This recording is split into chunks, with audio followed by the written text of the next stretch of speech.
Nous sommes donc le 7 novembre 2015 et nous allons, Inch'Allah, commencer le 11e cours de l'étude de ce livre de l'imam Ahmad, Les fondements de la Sunna. Nous nous sommes arrêtés sur le chapitre en relation avec la descente de Isa alayhi salam. Nous avons aussi parlé de la venue du faux Messie, Al-Masih Ad-Dajjal. Et j'avais lu le hadith qui est rapporté par l'imam Muslim, rahimahullah ta'ala, mais j'ai eu une erreur dans la lecture. C'est la raison pour laquelle je vais le lire à nouveau, bi'idhnillahi ta'ala. Il est rapporté par l'imam Muslim, rahimahullah ta'ala, عن أبي سعيد الخدري رضي الله عنه قال قال رسول الله صلى الله عليه وسلم يخرج الدجال فيتوجه قبله رجل من المؤمنين.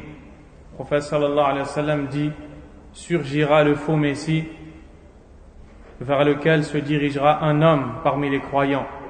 فَتَلْقَاهُ الْمَسَالِحُ مَسَالِحُ الدَّجَّالِ. Les gardes du faux messie le rencontreront. فَيَقُولُونَ لَهُ أَيْنَ تَعْمِدُ. Et lui diront: où vas-tu? فَيَقُولُ أَعْمِدُ إِلَى هَذَا الَّذِي خَرَجَ. Et lui répondra: je vais voir celui qui vient de surgir. قَالَ فَيَقُولُونَ لَهُ أَوَمَا تُؤْمِنُ بِرَبِّنَا. Ils lui diront alors: ne crois-tu pas en notre Seigneur? Et bien sûr il parle du Dajjal. فَيَقُولُ مَا بِرَبِّنَا خَفَى. Il répondra: rien n'est caché de notre Seigneur. فَيَقُولُونَ اُقْتُلُوهُ. Ils diront donc: tuez-le. فَيَقُولُ بَعْضُهُمْ لِبَعْضٍ. C'est alors que l'un d'entre eux dira aux autres: أَلَيْسَ قَدْ نَهَاكُمْ رَبُّكُمْ أَن تَقْتُلُوا أَحَدًا دُونَهُ. N'est-ce pas que votre Seigneur vous a interdit, le Seigneur ici, pour eux, c'est le Dajjal, vous a interdit de tuer quiconque sans le consulter au préalable. قال فينطلقون به إلى الدجال. Ils se rendront avec lui chez le Dajjal. فإذا رآه المؤمن قال يا أيها الناس هذا الدجال الذي ذكر رسول الله صلى الله عليه وسلم. Lorsque le croyant le verra, il s'écriera: ô vous les gens, voici le grand imposteur mentionné par le prophète sallallahu alayhi wa sallam. قال فيأمر الدجال به فيشبح. Le Dajjal donnera alors l'ordre à ses suiveurs de l'attraper et de l'allonger sur le ventre au sol. فَيَقُولُ خُذُوهُ وَشُجُّوهُ. Il dira alors: attrapez-le. فَيُوسَعُ ظَهْرُهُ وَبَطْنُهُ ضَرْبًا. Et leur ordonnera de lui frapper le dos et le ventre. قَالَ فَيَقُولُ أَمَا تُؤْمِنُ بِي. Puis il lui dira: ne crois-tu pas en moi? قال فيقول أنت المسيح الكذاب. Et lui répondra: tu es le faux messie, l'imposteur. قال فيؤمر به فيؤشر بالمئشار من مفرقه حتى يفرق بين رجليه. Le Dajjal ordonnera à ce qu'on l'attrape, puis qu'on le scie en deux à partir du haut de la tête jusqu'au bas des jambes. On découpera donc son corps en deux. ثم يمشي الدجال بين القطعتين. Puis le Dajjal marchera entre les deux moitiés de son corps tombé au sol. ثم يقول له قم فيستوي قائما. Puis il s'adressera à ces deux parties et leur dira: lève-toi. Elles se reconstitueront aussitôt et l'homme se tiendra debout comme si il n'avait jamais rien eu. قال ثم يقول له أتؤمن بي. Il lui dira ensuite: crois-tu en moi? فَيَقُولُ مَزْدَدْتُ فِيكَ إِلَّا بَصِيرًا. Et lui de répondre: je ne suis que plus clairvoyant à ton sujet. C'est-à-dire plus tu me fais des choses comme celle-ci, plus je suis convaincu que tu corresponds à la description faite par le prophète sallallahu alayhi wa sallam. ثم يقول يا أيها الناس إنه لا يفعل بعدي بأحد من الناس. Puis il dira: ô vous les gens, on ne fera plus jamais ce qu'on me fait aujourd'hui à personne. قال فيأخذه الدجال ليذبحه. Le Dajjal l'attrapera donc il va le saisir pour l'exécuter. فَيُجْعَلَ مَا بَيْنَ رَقَبَتِهِ إِلَى تَرْقُوَّتِهِ نُحَاسًا. Apparaîtra alors sur son cou et sa nuque du cuivre. فَلَا يَسْتَطِيعُ إِلَيْهِ سَبِيلًا.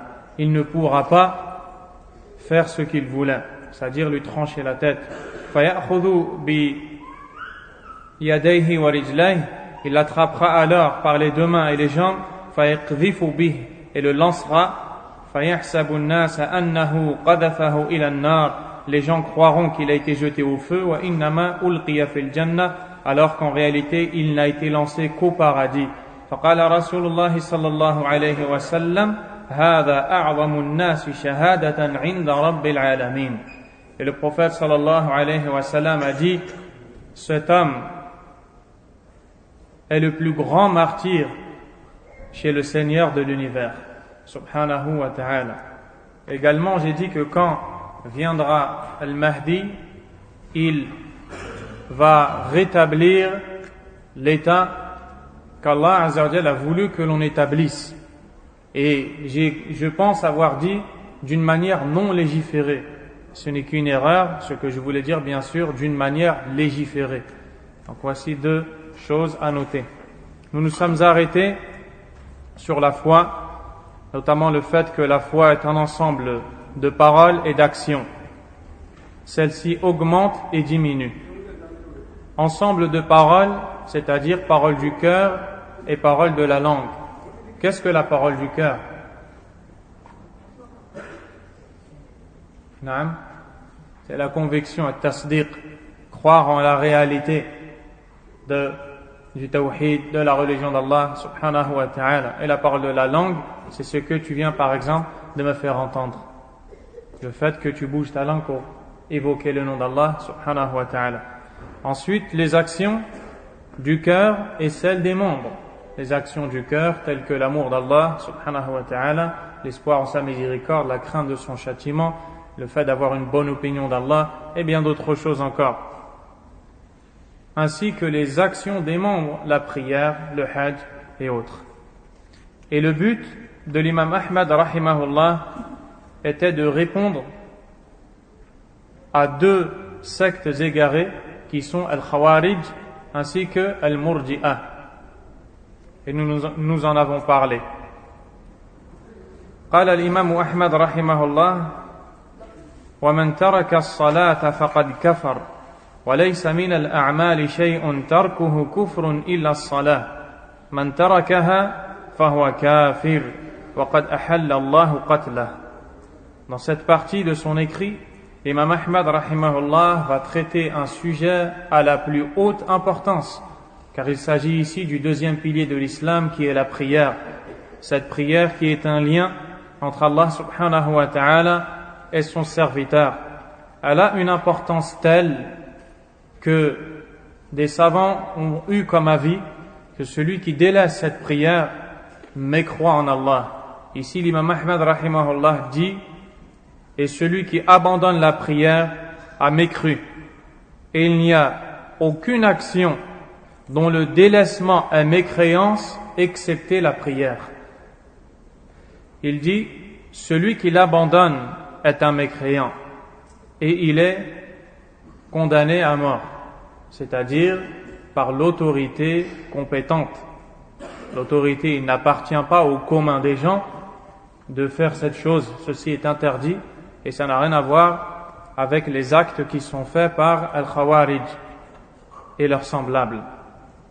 Al-Sheikh al-Najmi rahimahullah ta'ala a dit: هذا نص حديث ورد عن النبي صلى الله عليه وسلم من طريق بريدة بن الحصيب رضي الله عنه عند أصحاب السنن بسند صحيح ومن طريق جابر عند مسلم أيضا ولفظ حديث بريدة العهد الذي بيننا وبينهم الصلاة فمن تركها فقد كفر ولفظ حديث جابر بين الرجل وبين الكفر ترك الصلاة.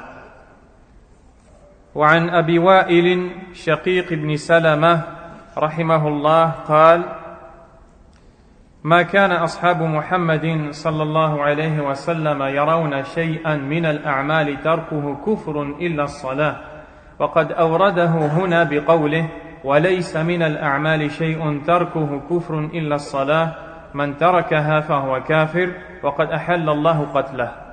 Al-Sheikh al-Najmi rahimahullah ta'ala nous montre que l'imam Ahmad rahimahullah, dans cette partie de son écrit, en réalité, s'est basé sur un récit prophétique dans lequel le prophète sallallahu alayhi wa sallam, ou plutôt deux récits. Dans le premier, il dit le pacte entre nous et eux, c'est-à-dire nous autres les croyants et eux les mushrikoun, les polythéistes et les kuffars, c'est la prière. فَمَنْ تَرَكَهَا فَقَدْ كَفَرَ. Quiconque l'abandonne aura certes mécru. Cette version est rapportée par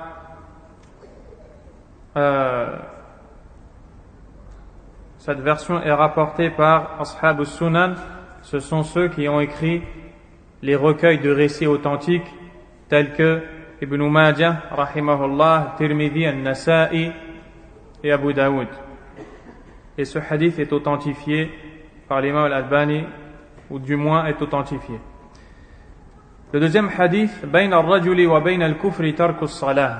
Entre l'homme, c'est-à-dire l'individu, ici il ne s'agit pas que de l'homme, ça peut être une femme. Donc entre l'homme et la mécréance, il y a l'abandon de la prière. C'est-à-dire que ce qui empêche l'homme, l'individu, de tomber dans la mécréance, c'est le fait qu'il prie. Au moment où il abandonnera cette prière, il tombera dans la mécréance. Également, la parole de Abu Wa'il, Shaqiq ibn Salama rahimahullah, qui est un des pieux prédécesseurs, qui a rencontré des compagnons, qui a dit: les compagnons de Muhammad sallallahu alayhi wa sallam ne considéraient aucune action parmi les actions dont le délaissement était mécréance, excepté la prière. Maintenant, nous allons voir at-tafsil, le détail de cette question, qui est celui de l'abandon de la prière. Et il est connu chez les gens de la sunna, et je l'ai pris du sharh, du commentaire du Cheikh Ubayd al-Jabiri, hafidhahullah ta'ala. Le Cheikh a dit, après avoir développé cette question, que c'est une question immensément importante, dans laquelle il y a eu divergence au sujet de celui qui a abandonné la prière par paresse. Car vous allez voir que celui qui abandonne la prière peut rencontrer plusieurs situations que nous allons citer, incha'Allah. C'est une divergence, cette question fait l'objet d'une divergence entre les savants, ceux qui sont venus après as-sahaba, les compagnons radiyallahu anhum. Il y a plusieurs choses ou plusieurs points à retenir dans cette question. Le premier, man taraka as-salata jahidan liwujubiha la yakhlu min halayn.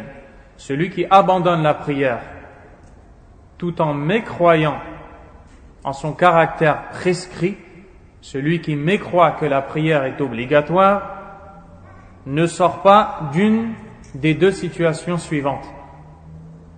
La première, imma an yakuna jahila kalladhi yuslimu haditha aw yansha'u fi badiyatin ba'idatin 'anil 'ilmi wa ahlihi. La première situation rencontrée, il s'agirait de quelqu'un qui est ignorant du statut de la prière. Il ne sait pas que la prière est obligatoire. Ne vous précipitez pas à dire c'est impossible, si c'est possible. Le cheikh donne l'exemple de quelqu'un qui vient fraîchement de se convertir à l'islam. Il sait que les musulmans prient, mais ne sait pas que c'est obligatoire. Il vient de se convertir à l'islam, il a appris que seul Allah a le droit à l'adoration, subhanahu wa ta'ala, mais ignore que la prière est une obligation dans la religion. Ou alors, une personne qui vit dans des villages ou des contrées qui sont éloignés de la science et des savants. Cette personne-là ne pense pas qu'il est une obligation pour elle de prier. Qu'est-ce qu'il incombe aux musulmans devant une telle personne? فَهَذَا يُعَرَّفُ بِوُجُوبِهَا وَيُبَيَّنُ لَهُ بِالْأَدِلَّةِ. Il faut à cette personne montrer les règles de la prière, c'est-à-dire lui enseigner que c'est une obligation avec les preuves du Coran et de la Sunna. Si cette personne se met à prier, alhamdulillah, le but voulu est atteint. Par contre, si cette personne maintient son abandon de la prière alors que désormais elle en connaît le jugement, que se passe-t-il? Le cheikh dit وَإِنْ أَصَرَّ عَلَى الْجُحُودِ اسْتَتَابَهُ الْإِمَامِ. Le gouverneur, le détenteur de l'autorité l'emprisonne et le contraint à prier en lui demandant de se repentir à Allah tabaraka wa ta'ala pendant 3 jours. Si il prie, le but est atteint et la louange est à Allah subhanahu wa ta'ala. Si il s'entête et s'obstine, il sera alors exécuté par le détenteur de l'autorité, c'est-à-dire qu'il sera considéré comme apostat. Il a quitté la religion, car malgré le fait que les preuves lui soient parvenues clairement, il s'y est opposé et a dit la prière n'est pas une obligation. D'ailleurs, même si l'individu qui dit la prière n'est pas obligatoire en pleine connaissance de cause prie, cette prière ne lui est pas acceptée. Il n'est pas musulman, car il y a la conviction qui est mauvaise. Il a démenti Allah tabaraka wa ta'ala et son prophète sallallahu alayhi wa sallam. Qu'est-ce qui va découler de ce jugement? Cette personne ne sera pas lavée, ne sera pas ensevelie, c'est-à-dire on ne la vêtira pas de ce vêtement blanc avec lequel on vêtit le musulman qui décède. On ne prie pas sur cette personne, ni ne l'enterre dans les cimetières des musulmans.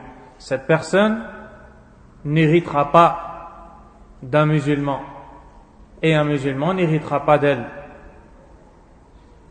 Cette personne n'a pas le droit de rentrer à Mecca ni à Médine, et bien d'autres choses encore qui sont toutes aussi graves les unes que les autres. Deuxième situation, ثانيا من ترك الصلاة جاحدا لوجوبها عن علم. Celui qui abandonne la prière en mécroyant en son caractère prescrit en pleine connaissance de cause. Le premier au début ne savait pas. Une fois qu'il a su, il est devenu comme ce deuxième-là. Donc ce deuxième n'est pas passé par, si on peut le dire ainsi, la case d'ignorance. Mais il le savait et s'est obstiné et a dit que la prière n'est pas obligatoire, alors qu'Allah Azza wa Jalla l'a prescrite. Cette personne, le détenteur de l'autorité, lui demandera de se repentir pendant 3 jours. S'il se repent, l'objectif est atteint. Par contre, s'il s'obstine, le même sort que celui qui l'a précédé l'atteindra. Ensuite, il y a celui qui a délaissé la prière, non pas en la reniant, mais simplement par paresse. Qu'en est-il de ce dernier? Et c'est ce par quoi nous sommes très largement concernés ici et en vérité partout, malheureusement, car les gens ne donnent pas d'importance à la prière. Et regardez l'importance que les savants lui ont donnée, car en réalité cette importance a été donnée par Allah tabaraka wa ta'ala. Celui qui délaisse la prière par paresse, tout en approuvant son caractère prescrit et légiféré. Man tarakaha mutahawinan biha ma'a iqrarihi biwujubiha. Cet individu délaisse la prière, mais sait que cette dernière est prescrite, est obligatoire. فهذا قد اختلف فيه الأئمة على قولين. Les imams ont divergé au sujet de cet individu et ont eu 2 avis. Le premier, القول بتفسيقه يعني أنه فاسق. Le premier avis est celui de ceux parmi les savants qui ont dit cet individu est pervers, ce qui veut dire qu'il n'est pas mécréant, mais il est loin d'Allah tabaraka wa ta'ala, il est désobéissant et pervers. فَيُسْتَتَابْ فَإِنْ تَابَ وَإِلَّا قُتِلْ. Le détenteur de l'autorité l'appelle à se repentir. Si il refuse de se repentir, le même sort que les 2 premiers l'atteindra. وعلى هذا القول فإنه يغسل ويكفن ويصلى عليه ويدفن في مقابر المسلمين. Et selon cet avis qui a été défendu par les savants dont vous allez entendre incha'Allah quelques noms, il en découle que cet homme, cet individu qui a été puni sera lavé, enseveli, on priera sur lui et il sera enterré avec les musulmans. Il pourra hériter des musulmans ou il laissera son héritage à ses enfants. Ses enfants pourront l'accepter. Pourquoi? لأن قتله حد وليس ردة. Car ici, sa sentence est une punition et non pas un jugement sur cet individu qu'il est apostat. Il a été exécuté en tant que musulman pervers, non pas apostat. وعلى هذا المذهب الزهري والشافعي وأبو حنيفة a défendu cet avis l'imam az-Zuhri, et l'imam az-Zuhri rahimahullah c'est un tabi'i qui a vécu avec des compagnons radiyallahu anhum et qui a vu Abdullah ibn Umar radiyallahu anhuma et d'autres parmi les grands compagnons, ainsi que l'imam al-Shafi'i et Abu Hanifa fil jumhur wa huwa ihda riwayatayn an Ahmad, et c'est la parole de la majorité et c'est une des deux paroles rapportées de l'imam Ahmad rahimahullahu ta'ala, car en réalité l'imam Ahmad a eu deux avis sur cette question. Le détail va venir incha'Allah. ولكن قال أبو حنيفة يعزر لم يقل بقتله. Mais l'imam Abu Hanifa a dit il faut le punir sévèrement, mais il ne faut pas l'exécuter. Ici, c'est le premier avis concernant celui qui délaisse la prière par paresse. Al-madhhab al-thani, le deuxième avis, huwa riwayatu an Ahmad. C'est le deuxième avis qui est rapporté de l'imam Ahmad rahimahullah, et c'est donc celui que l'on retrouve dans cet écrit, Usul al-Sunnah. Il le dit de façon très explicite. وقال بها محققون من الأصحاب وغيرهم أنه كافر. Et des savants vérificateurs, ceux qui savent vérifier les paroles des savants, qui savent concilier les textes pour en déduire les jugements religieux, les savants qui sont aptes, de par le savoir qu'ils ont, de l'école de l'imam Ahmad, ont tiré cet avis. C'est-à-dire que celui qui abandonne la prière et qui est paresseux, même s'il sait qu'elle est une obligation, est un mécréant, il n'est pas musulman. أنه كافر يستتاب فإن تاب وإلا قتل ردة. S'il se repent durant les 3 jours, l'objectif est atteint, et si il s'obstine, il est apostat, et le même sort que les premiers l'atteindra.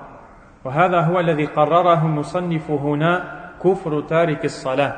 Et c'est ce qui a été mentionné ici et soulevé par l'auteur, l'imam Ahmad, c'est-à-dire que celui qui délaisse la prière sort de l'islam.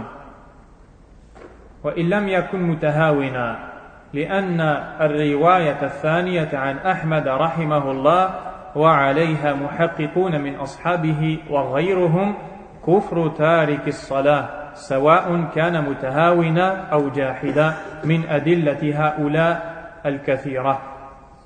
Et c'est d'ailleurs l'avis défendu par le cheikh Ubayd al-Jabiri hafidhahullah ta'ala. Parmi les contemporains, c'est l'avis qui est défendu par le cheikh Abdul Aziz ibn Abdillah ibn Baz, ainsi que le cheikh Muhammad ibn Saleh al-Uthaymin, parmi ceux qui sont morts. Et parmi ceux qui sont vivants, Saleh al-Fawzan, Saleh al-Luhaydan, Abdul Muhsin al-Abbad et beaucoup d'autres parmi les savants de la Sunna, contemporains, vivants ou ceux qui sont décédés. Le Cheikh Ubayd dit, beaucoup sont les preuves utilisées, les arguments cités par ces savants qui ont défendu cet avis, parmi lesquels ce hadith que vous venez d'entendre, dans le sens rapproché, le pacte entre nous et eux, c'est la prière. Ainsi, celui qui l'abandonne a mécru. C'est-à-dire le point de différence entre le musulman et le kafir, c'est la prière. Si le musulman délaisse cette dernière, il rejoint les autres parce qu'il n'a plus de différence avec eux. Également, l'imam al-Bukhari et Muslim ont rapporté un récit du prophète sallallahu alayhi wa sallam lorsqu'il avait reçu l'ordre de combattre ceux qu'il combattait sallallahu alayhi wa sallam. Il dit jusqu'à ce qu'ils attestent que nulle autre divinité qu'Allah n'a le droit à l'adoration, que Mohammed est son messager, qu'ils accomplissent la prière et s'acquittent de l'aumône. S'ils agissent ainsi, ils auront préservé de moi leur sang et leurs biens. Donc, ce hadith également est un argument pour ceux qui ont défendu cet avis. Donc, il y a des arguments qui sont cités. Parmi les autres arguments, le Cheikh Ubayd dit وَالدَّلِيلُ الثَّالِث هُوَ الْإِجْمَاعُ, le consensus. Vous avez vu que le consensus est un argument en soi. Le consensus des compagnons est un argument en soi, même si on ne connaît pas la preuve, car les savants disent il est impossible que les compagnons soient unanimes sur une question religieuse sans avoir la preuve. Et Cheikh Ubayd dit Ijma'u as-sahaba radiyallahu anhum, le consensus des compagnons. Et ce consensus a été rapporté par Abdullah ibn Shaqiq rahimahullah, un tabi'i qui a vécu avec eux. Ce dernier a dit لم يكن أصحاب النبي صلى الله عليه وسلم يرون شيئا من الأعمال تركه كفر غير الصلاة. C'est-à-dire, les compagnons de Mohammed, les compagnons du prophète sallallahu alayhi wa sallam, ne considéraient aucun acte parmi les actions dont le délaissement était mécréance, excepté la prière. الشيخ عبيد dit هذا إجماع ينقله رجل تابعي ثقة جليل عن أصحاب محمد صلى الله عليه وسلم. C'est donc un consensus qui nous est rapporté par un homme qui est un tabi'i, qui a vécu avec les compagnons, qui est intègre, digne de confiance et qui nous le rapporte directement des compagnons. Cheikh Ubayd a dit قال أصحاب محمد ما قال عمن لقيت. Et ce tabi'i, Abdullah ibn Shaqiq, a dit les compagnons du prophète sallallahu alayhi wa sallam. Il n'a pas dit les gens que j'ai rencontrés m'ont dit. Donc cette parole est forte.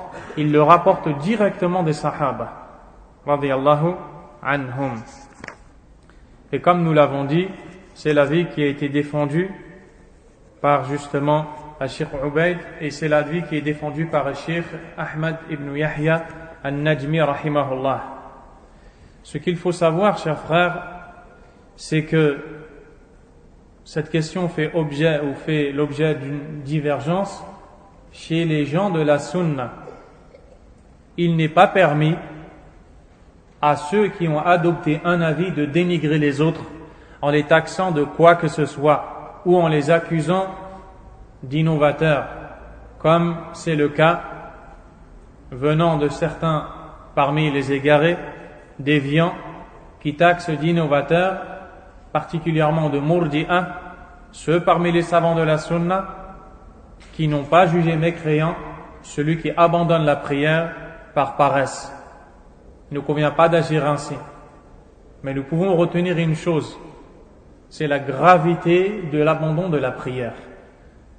Et c'est pour cela que le Cheikh Mohammed Aman al-Jami alayhi rahmatullah a dit il suffit à un individu doué de raison, celui qui a délaissé la prière, il lui suffit de savoir que les savants de l'islam ont divergé sur son statut.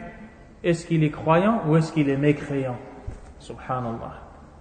Donc celui qui ne prie pas et qui pourra écouter ses paroles, et Allah tabaraka wa ta'ala est capable de tout, nous lui disons crains Allah subhanahu wa ta'ala.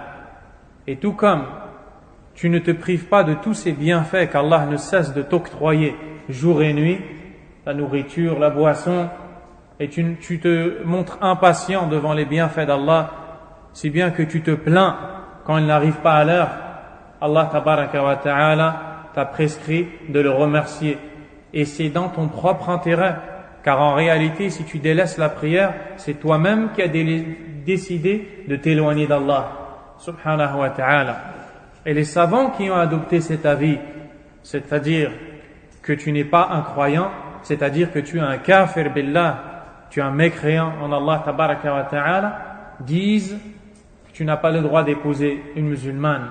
Et si tu es une femme, que tu n'as pas le droit d'épouser un musulman, que tu n'as pas le droit d'entrer à la Mecque, à Médine. Si tu meurs, on ne prie pas sur toi, on ne te lave pas, on ne prie pas. Et Cheikh Ibn al-Uthaymin rahimahullah ta'ala a d'ailleurs dit que la seule raison pour laquelle on l'enterre, c'est le fait que son corps va nuire aux passants. L'odeur nauséabonde qui va s'en dégager, et aussi le fait que les proches de ce défunt seront touchés. Donc, c'est la seule raison qui fait qu'on l'enterre. Cheikh al-Uthaymin dit, un tel individu, on creuse un trou et on le met avec ses vêtements, puis on bouche le trou. Subhanallah. Et ce sont les savants les plus attachés à la sunna de notre époque. Ils craignent Allah Azza wa Jal. Et ils sont les plus motivés pour le bien envers l'autre. Et pourtant, ils ont dit ces paroles. Qu'est-ce qu'on comprend? La gravité chez Allah, l'immensité de ce péché qui est l'abandon de la prière. Allah tabaraka wa ta'ala se met en colère au-dessus des 7 cieux. Il observe son faible serviteur et se met en colère contre lui, car il n'a pas prié. Et pourtant, il voit ce même serviteur manger de ses bienfaits jour et nuit, à chaque instant. Pourtant, il s'est obstiné et a refusé de remercier Allah subhanahu wa ta'ala. L'imam Ahmad rahimahullah ta'ala dit: وخير هذه الأمة بعد نبيها أبو بكر الصديق ثم عمر بن الخطاب ثم عثمان بن عفان.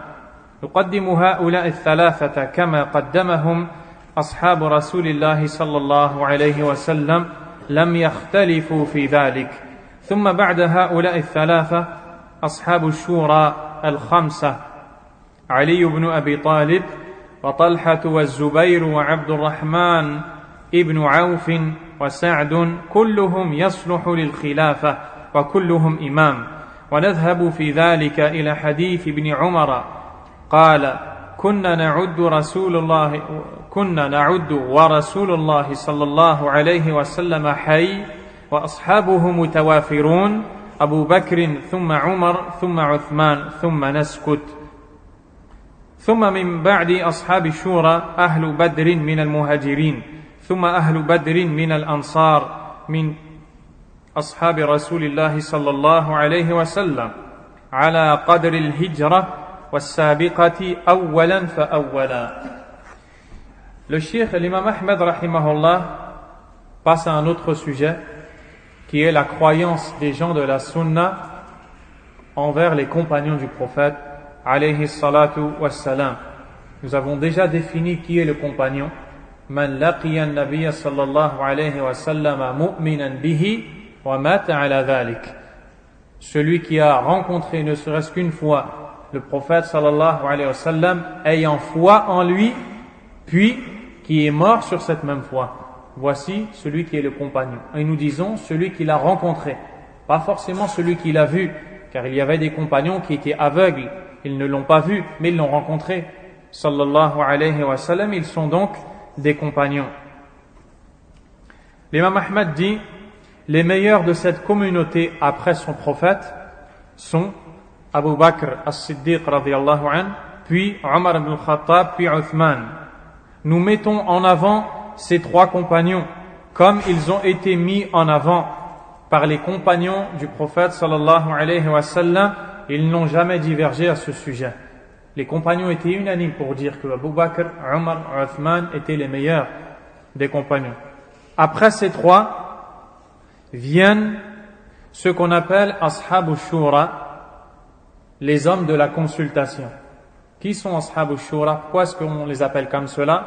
Quand Omar ibn al-Khattab radiyallahu anhu a été poignardé, pendant qu'il était à l'agonie, sur le point de mourir, il a désigné 6 hommes parmi les compagnons qui sont connus sous ce nom, Ashab al-Shura, les hommes de la consultation, et qui avaient pour rôle de se consulter pour désigner celui qui va succéder à Omar ibn Khattab radiyallahu anhu dans le gouvernement des musulmans. Ces 6 hommes sont appelés les hommes de la consultation, Ashab al-Shura. Ils font partie des meilleurs compagnons, ils sont les meilleurs après les 4 califes. Qui sont-ils? Ali ibn Abi Talib. Ali ibn Abi Talib, qui est-il? Le cousin paternel du prophète sallallahu alayhi wa sallam et l'époux de Fatima, la fille du prophète sallallahu alayhi wa sallam. Talha, Az-Zubayr, Abdurrahman ibn Auf, Sa'd, c'est-à-dire Sa'd ibn Abi Waqqas. Kulluhum yasluhu lil khilafa. Ils sont tous aptes à gouverner. Wa kulluhum imam. Ils sont tous des imams. L'imam Ahmad dit, et nous basons sur le récit de Abdullah ibn Umar radiyallahu anhuma qui dit, à l'époque du prophète sallallahu alayhi wa sallam, pendant qu'il était vivant et que les compagnons étaient présents, nous considérions Abu Bakr comme étant le meilleur, puis Omar, puis Uthman, ensuite on se taisait.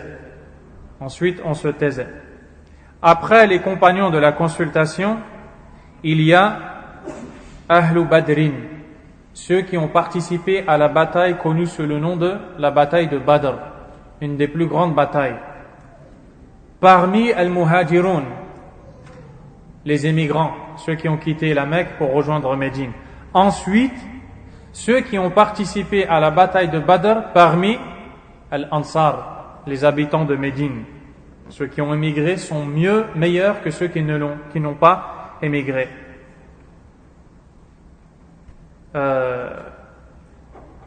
Ensuite, les compagnons dans un ordre.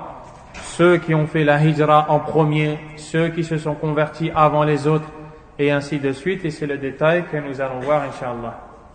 L'imam le-Sheikh al-Najmi a dit, rahimahullah, يجب على المسلمين أن يقتفوا أصحاب رسول الله صلى الله عليه وسلم في ذلك. Les croyants, les musulmans, ont l'obligation de prendre pour modèle les compagnons du prophète sallallahu alayhi wa sallam dans ce sujet. Quel sujet? De favoriser Abu Bakr, puis Omar, puis Uthman et les autres, comme la liste est citée par l'imam Ahmad. فأصحاب الشورى المعروف أنهم ستة. Ici, l'imam Ahmad a cité les hommes de la consultation, il en a cité 5. Et le Cheikh al-Najmi dit ce qui est connu, c'est-à-dire dans la sira ou dans la vie de Omar radiyallahu anhu, c'est qu'ils étaient 6. Il y avait les 5 dont les noms sont cités ici, et s'ajoute à eux Saïd. Et Saïd, c'est Saïd ibn Zayd radiyallahu ta'ala anhu.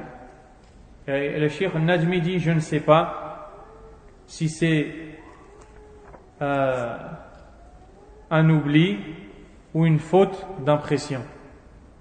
En tout cas, ils étaient 6.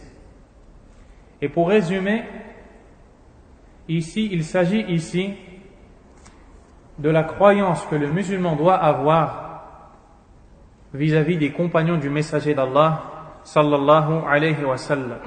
Il doit non seulement croire qu'ils sont les meilleurs des hommes que la terre ait connus, bien sûr après les prophètes. Ils sont même meilleurs que les compagnons des autres prophètes, que les compagnons de Isa, de Moussa.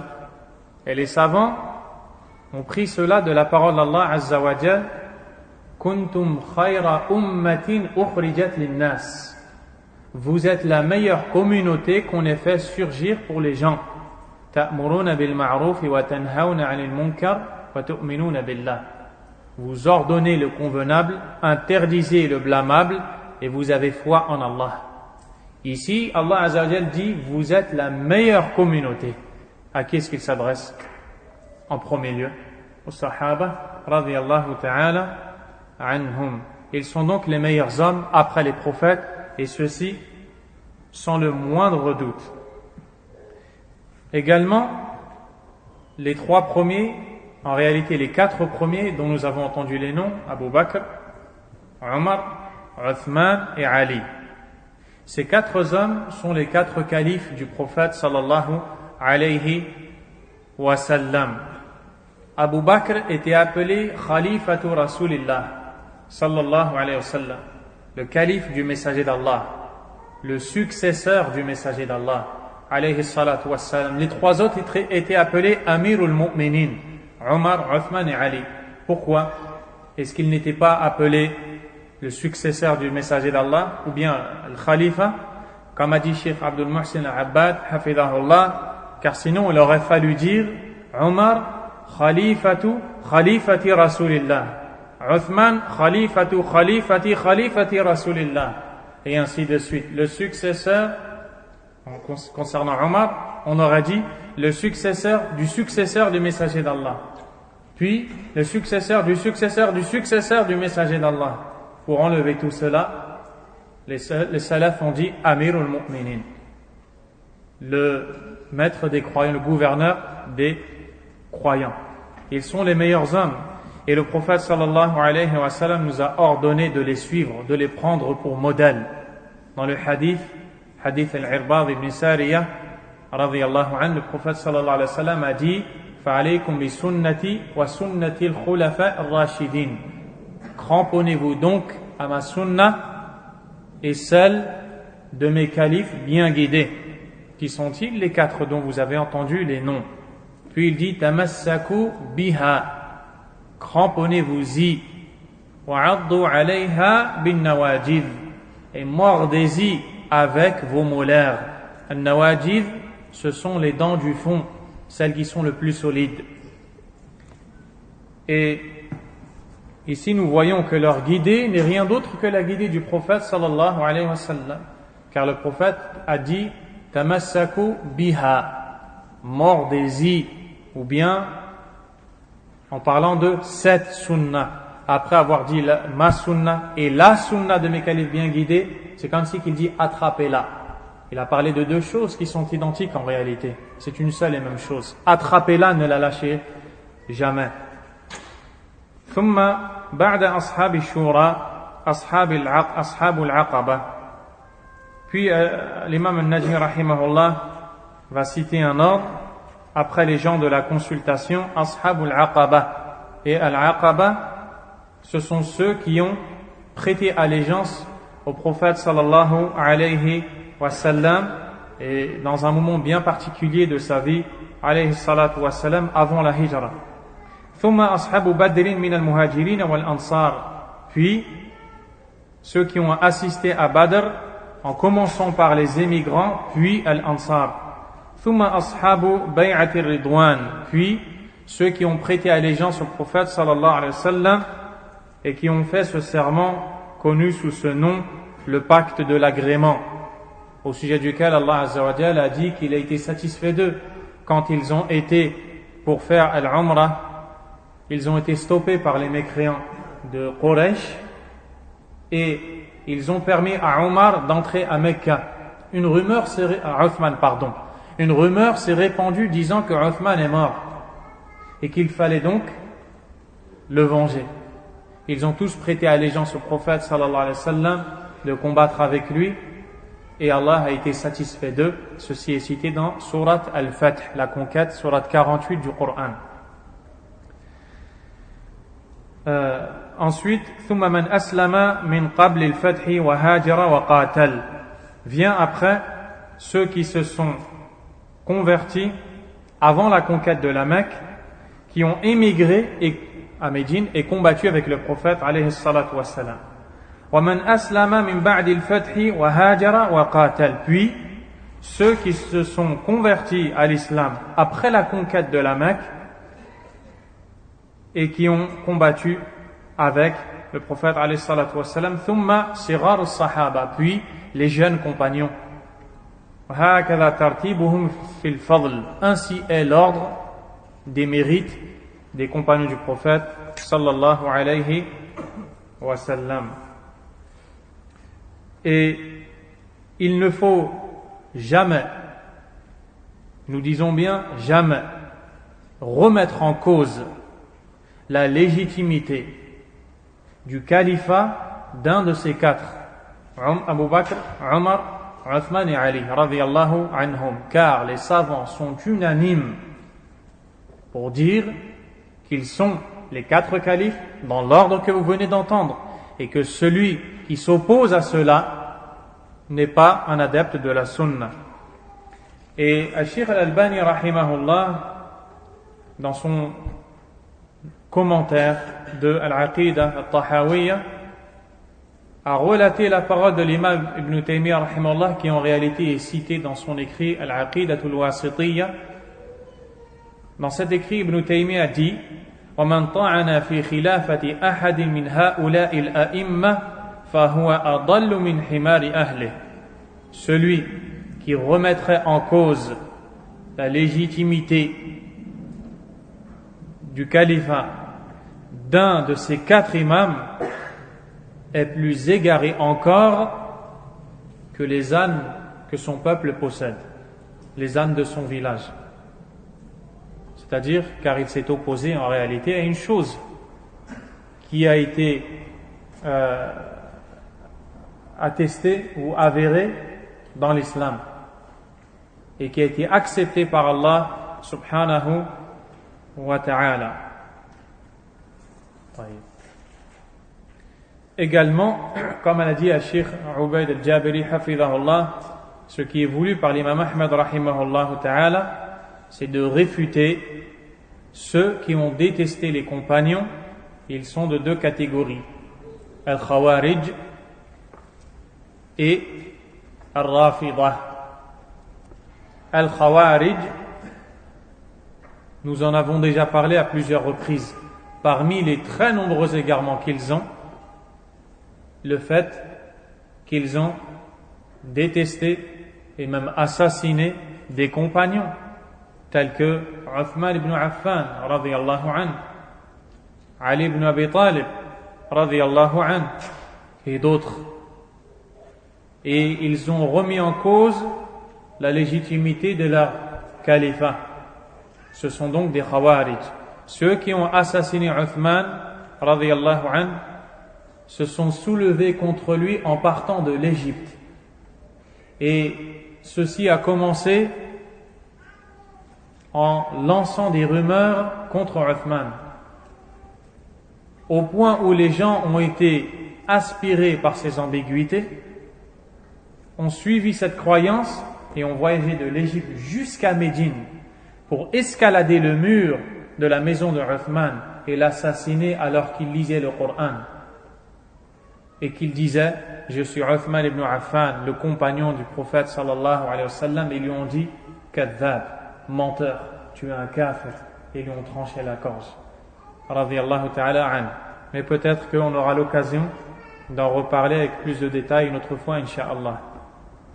Il y a de l'autre côté, et celui qui a tué Ali ibn Abi Talib, il l'a tué à Koufa en Irak. De l'autre côté, il y a Al-Rawafid. Al-Rawafid, ce sont les chiites les plus extrêmes dans l'égarement. Et ils sont d'ailleurs jugés mécréants par les savants de la Sunna, car ils ont non seulement démenti Allah tabaraka wa ta'ala, mais aussi le Coran et la Sunna. Ils ont dit que Abu Bakr et Omar sont des mécréants, alors qu'Allah azza wa jal a attesté qu'il a agréé les compagnons, et que le prophète alayhi salatu wa salam a dit: Abu Bakr fil jannah, Omar fil jannah, Uthman fil jannah, Ali fil jannah, en présence de ses compagnons. Et eux arrivent et disent: non, ce sont des mécréants, ils sont dans le feu.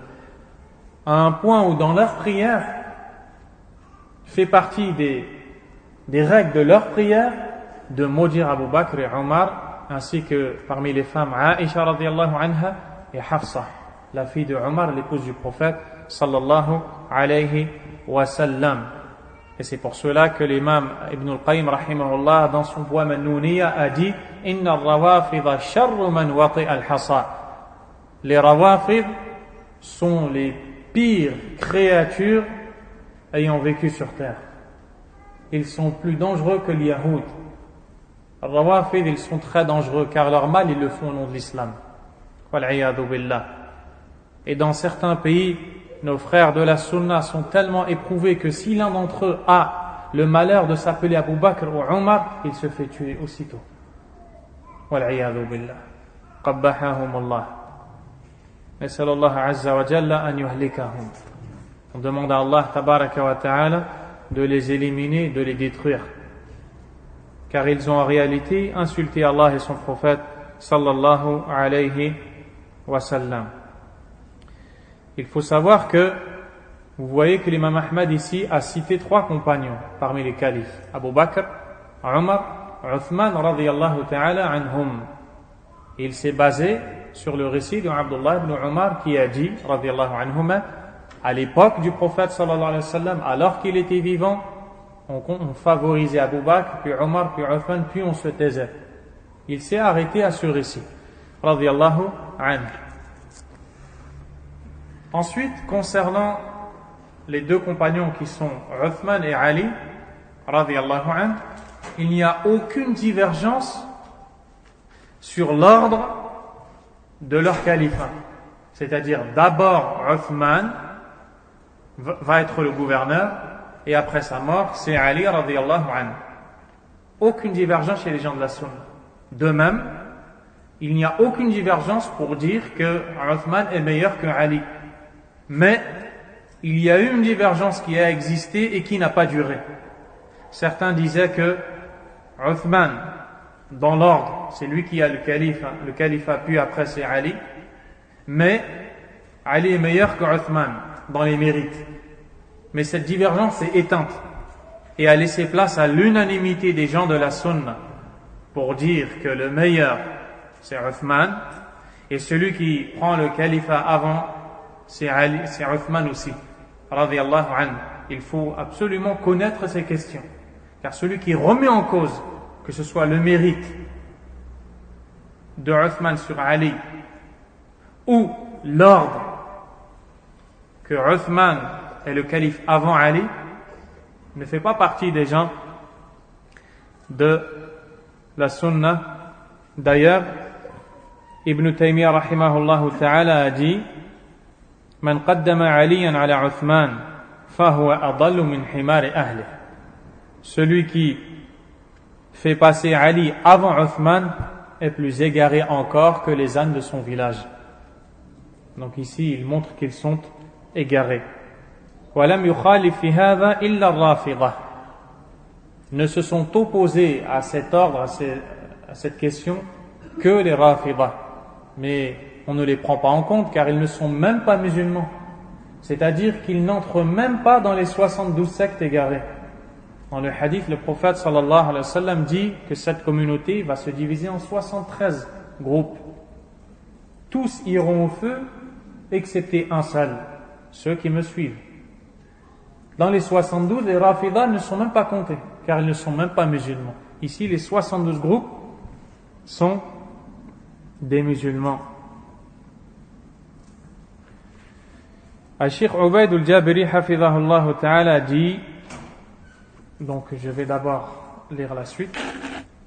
قال الإمام أحمد رحمه الله: ثم أفضل الناس بعد هؤلاء أصحاب رسول الله صلى الله عليه وسلم القرن الذي بعث فيهم كل من صحبه سنة أو شهر أو يوم أو ساعة أو رآه فهو من أصحابه له من الصحبة على قدر ما صحبه وكانت سابقته معه وسمع منه ونظر إليه نظرة فأدناهم صحبة هو أفضل من القرن الذين لم يروه ولو لقوا الله بجميع الأعمال كان هؤلاء الذين صحبوا النبي صلى الله عليه وسلم ورأوه وسمعوا منه ومن رآه بعينه وآمن به ولو ساعة أفضل لصحبته من التابعين ولو عاملوا كل أعمال الخير.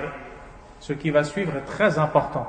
L'imam Ahmad rahimahullah ta'ala dit: puis après ces gens, les meilleurs des hommes sont les compagnons du prophète sallallahu alayhi wa sallam, les compagnons qui viennent après tout cet ordre déjà précité. Le siècle ou la génération dans laquelle a surgi le prophète ou a été envoyé, alayhi salatu wassalam, et tout individu étant compagnon, c'est-à-dire ayant rencontré le prophète sallallahu alayhi wa sallam, que ce soit quelqu'un qui a vécu avec lui pendant 1 an ou 1 mois ou 1 jour ou même un moment, ou qui seulement l'a vu, car il devient un compagnon et obtient ce mérite immense qui est le statut de compagnon. Il a donc ce mérite, car il l'a entendu, l'a vu. Ainsi, le moindre des compagnons, c'est-à-dire celui qui peut-être ne l'a vu qu'un seul moment, un très court instant, du fait qu'il est compagnon, est meilleur que la génération qui va venir après lui. Même si les gens de cette génération rencontrent Allah Azza wa Jal avec toutes les actions. Du fait qu'il est compagnon, c'est-à-dire le tabi'i et le tabi'a tabi'i, c'est-à-dire la 2e génération ou la 3e génération, même si ces gens-là viennent avec toutes les actions que peut faire un serviteur dans ce bas monde, il n'arrivera pas à la hauteur de celui qui a vu une fois le prophète sallallahu alayhi wa sallam, ou qui a été compagnon, ne serait-ce qu'un seul instant, aussi court soit-il. Et donc il ne faut pas prêter attention à ceux qui disent qu'il peut y avoir un tabi'i qui est meilleur que le compagnon, car certains disent, d'un point de vue global et général, les compagnons sont meilleurs que les tabi'i, mais il est possible qu'un individu parmi les tabi'i soit meilleur qu'un compagnon. Cette parole est fausse, cette parole est fausse, cette parole est fausse. قال الشيخ عبيد الجابري باطلة باطلة باطلة محدثة محدثة محدثة. Fausse, fausse, fausse, innover, innover, innover. Hafidahullahu ta'ala. Pareil, Cheikh Salih Al-Fawzan a été questionné au sujet de ce dont on parle et a dit kalamun batil. Cette parole est fausse. Les compagnons sont meilleurs que ceux qui viennent après. Cheikh Ubayd a dit il est possible qu'un tabi'i ait plus de science qu'un jeune compagnon qui n'a vu que très peu le prophète alayhi salatu wassalam, mais en aucun cas il sera meilleur que lui, car cette hasana, cette bonne action qui est le fait d'avoir accompagné le prophète sallallahu alayhi wa sallam n'a pas d'égal, tout simplement. كان هؤلاء الذين صاحبوا النبي صلى الله عليه وسلم ورأوه وسمعوا منه ومن رآه بعينه وآمن به ولو ساعة أفضل لصحبته من التابعين ولو عملوا كل أعمال الخير. الشيخ النجمي رحمه الله تعالى أجي قلت الدليل على تفضيل الصحابة على غيرهم, la preuve que les compagnons ont été favorisés aux autres. قول النبي صلى الله عليه وسلم, le récit rapporté par Al-Bukhari et Muslim selon Abu Sa'id al-Khudri radiyallahu anhu, la tasubbu ashabi, n'insultez pas mes compagnons. Fawalladhi nafsu Muhammadin biyadih, car je jure par celui qui détient dans sa main l'âme de Muhammad, law anfaqa ahadukum mithla Uhudin dhahaba, que si l'un d'entre vous venait à dépenser en aumône l'équivalent de la montagne de Uhud en or. La montagne de Uhud s'étend et s'élève sur des centaines de kilomètres. Ma balagha mudda ahadihim wala nasifa. Il n'atteindrait même pas l'aumône donnée par un compagnon qu'il porterait dans ses 2 mains, pas même dans une seule. Subhanallah. Tu viens avec la montagne de Uhud d'or et tu la donnes en sadaqa. Le compagnon radiyallahu anhu donne en aumône une poignée, une main de riz. On ne dit pas que tu atteins le niveau, tu n'atteins même pas le niveau de cette poignée de main de riz que le compagnon a donné, car c'est un compagnon. Et les compagnons, ils ont ce mérite chez Allah subhanahu wa ta'ala. فإذا كان إنفاق مثل أحد من الذهب لا يبلغ مد أحدهم ولا نصيف المد فهذا يدل على فضل كبير لهم عند الله. Ceci nous montre le grand mérite qu'ils ont chez Allah. فَشَاهَتْ وُجُوهٌ تَكَلَّمَتْ فِي الصَّحَابَةِ, que soit enlaidis les visages de ceux qui ont dénigré les compagnons, أَوْ كَفَّرَتْهُمْ, ou qui les ont taxés de mécréance, أَوْ انْتَقَصَتْ أَحَدًا مِنْهُمْ, ou les ont décrits par des quelconques manquements. فَنَحْنُ نُؤْمِنُ أَنَّ مَنْ فَعَلَ ذَلِكَ فَهُوَ مُبْتَدِعٌ. Nous croyons que celui qui agit ainsi, celui qui dénigre les compagnons, est un innovateur. ضَالٌ مُضِلٌ, égaré, égareur. وَسَيَلْقَى جَزَاءَهُ بَيْنَ يَدَيْ رَبِّهِ, et il verra sa rétribution qu'Allah lui donnera le jour dernier. Les savants ont parlé de la question, celui qui insulte le compagnon, qu'en est-il? Et la réponse est la suivante: si il insulte le compagnon à cause de sa religiosité, à cause de la religion qu'il porte, il l'insulte parce qu'il est croyant en Allah et son prophète, sallallahu alayhi wa sallam, il sort de l'islam, car il a insulté l'islam. S'il insulte le compagnon pour autre, il le dénigre, il dit qu'il est faible, il dit, comme a dit Sayyid Qutb, ce grand égaré égareur, qui est le maître du takfir de notre époque, dans son livre Fi Zilal al-Qur'an, à l'ombre du Qur'an, qui en vérité n'est rien qu'un dalal, un égarement, comme les savants l'ont dit. Dans ce livre, qu'est-ce qu'il dit du califat de Uthman ibn Affan? C'est une période noire dans l'islam. Wal'iyadu billah. Il dit que le califat de Uthman, radiyallahu anhu, est une période noire de l'islam. Et cet homme-là est aujourd'hui la source chez Al-Khawarij, que ce soit Daesh ou Al-Qa'ida ou l'Ikhwan, Al-Muslimoun, les frères musulmans et autres. C'est donc des choses qu'il faut savoir et auxquelles il faut prendre garde. Wa nas'alullah at-tawfiq lis-sunnah. وَالَّذِينَ انْتَقَصُوا الصَّحَابَةَ فِرْقَتَانِ. Et ceux qui ont dénigré les compagnons sont de deux catégories, nous les avons déjà cités. Ce sont Al-Khawarij et Al-Rafidah. فرقة الخوارج وهؤلاء لا يخرجون من الكفر إلا أبا بكر وعمر. Et Al-Khawarij taxe non épargné de cette accusation à la mécréance que Abu Bakr et Omar. Par contre, les autres, Uthman, Ali, radiyallahu anhuma et d'autres, ils ont taxé de mécréants. وَمَا عَدَى الشَّيْخَيْنِ فَهُمْ يُكَفِّرُونَهُم بِمَا فِيهِمْ عَلِيُّ بْنُ أَبِي طَالِبٍ وَمَنْ مَعَهُ الَّذِينَ تَسْتَثْنِيهِمُ الرَّافِضَةُ وَهُمْ عَدَدٌ قَلِيلٌ مِنَ الصَّحَابَةِ. Ils ont rendu mécréants les autres compagnons comme Ali ibn Abi Talib et ceux qui sont avec lui. Deuxièmement, firqatul Rafidah, les grands chiites égarés. فهؤلاء لا يستثنون من الكفر إلا علي بن أبي طالب وعددا قليلا معهم سلمان الفارسي وعمار بن ياسر وأبو ذر. Donc, Rafidah n'ont épargné de leur accusation à la mécréance que Ali ibn Abi Talib et un petit nombre de compagnons. Salman al-Farisi, c'est un Perse, et eux, l'Iran, c'est la Perse ancienne. Ammar ibn Yasir, Abu Dhar, wa kulluhum la yatajawazun al-ashara. Ils ne dépassent pas les 10 personnes. Tous les autres sont des mécréants pour eux. Tous les sahaba radiyallahu anhum sont des mécréants sauf une dizaine.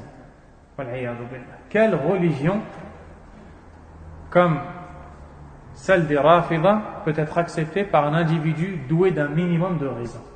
Subhanallah. وَكُلُّ مَنْ عَدَى هَؤُلَاء فَهُمْ عِنْدَهُمْ كُفَّارٌ. Tout autre que ces 10 personnes sont pour eux des mécréants. بدءا بأبي بكر وعمر وانتهاء بأدنى رجل من الصحابة حتى زوجتي النبي صلى الله عليه وسلم أم المؤمنين عائشة بنت أبي بكر الصديق وأم المؤمنين حفصة بنت عمر بن الخطاب رضي الله عنهما وعن أبويهما. Ils n'ont épargné personne, même les épouses, même les femmes du prophète sallallahu alayhi wa sallam comme Aïcha ou Hafsa. C'est normal, Aïcha est la fille d'Abu Bakr et Hafsa est la fille de Omar. Et ce sont les pires ennemis des Rafidah. Wal'iyadu billah. Pour conclure, Cheikh Ubayd al-Jabiri hafidhahullah a dit: il découle de ces différentes questions les points suivants. Premièrement, wujubu mahabbati as-sahaba wal-iqrar bihim bifadlihim, l'obligation d'aimer les compagnons et de reconnaître leur mérite. C'est une obligation religieuse. C'est un fondement de la sunna. Personne ne peut s'en passer. Sinon, l'individu risque de sortir de la sunna. Wal'iyadu billah. Et seul un individu au cœur ténébreux peut détester un compagnon. Wal'iyadu billah. C'est la raison pour laquelle l'imam Ibn al-Jawzi rahimahullah a dit: كان السلف يعلمون أولادهم حب أبي بكر وعمر كما يعلمونهم السورة من القرآن. Subhanallah. Les salafs habituaient leurs enfants à aimer Abu Bakr et Omar.